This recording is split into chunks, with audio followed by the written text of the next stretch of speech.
ভারতীয় রাজনীতিতে তাবৎ তাবৎ নেতাদের কথা আমরা সকলেই জানি, কিন্তু হিস্টোরিয়ান রামচন্দ্র গুহ এ বিষয়ে একটা অন্যরকম ধারণা দেন আমাদেরকে। তিনি বলে যে রাজনীতিতে সবসময় একজন নেতা নয়, বরং অনেক ক্ষেত্রে দেখা গেছে দুজন নেতার যুগলবন্দি বা পার্টনারশিপ দেশের ইতিহাস বদলে দিয়েছে।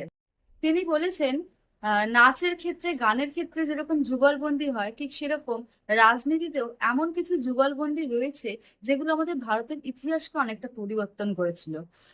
স্বাধীনতার পর থেকে এখনো পর্যন্ত দেখতে গেলে তিনি বলেছেন যে টোটাল 7টা যুগলবন্দি এরকম দেখা গেছে, এবং সেই সমস্ত যুগলবন্দি দেশের রাজনৈতিক পথটাকে অনেকটা বেশি প্রশস্ত করেছে।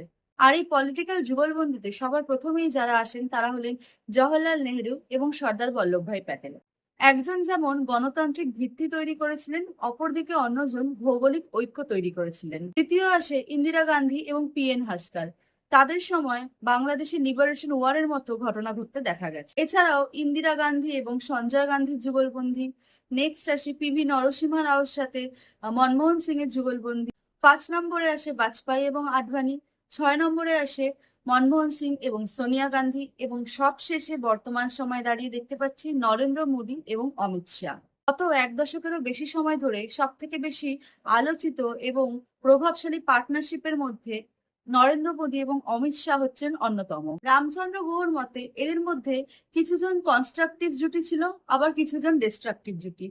তার মতে সব থেকে বেশি কনস্ট্রাকটিভ জুটি হচ্ছে জওহরলাল নেহেরু এবং সর্দার বল্লভভাই প্যাটেল, এবং সব থেকে ডিস্ট্রাকটিভ জুটির মধ্যে রয়েছে ইন্দিরা গান্ধী এবং সঞ্জয় গান্ধী। এছাড়াও বর্তমানে নরেন্দ্র মোদী এবং অমিত শাহ।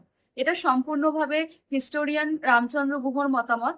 তিনি তার একটি লেখার মধ্যে যুগলবন্দি সম্পর্কে বলতে গিয়ে পুরো ব্যাপারটা বিশ্লেষণ করেছেন। এটা আমার নিজস্ব মতামত নয়। তবে আপনাদের কাছে একটা প্রশ্ন রয়েছে যে আপনাদের মতে এই মুহূর্তে দাঁড়িয়ে সব থেকে বেশি কনস্ট্রাকটিভ জুটিকে আর সব থেকে বেশি ডিস্ট্রাকটিভ জুটিকে কমেন্ট বক্সে জানাবেন।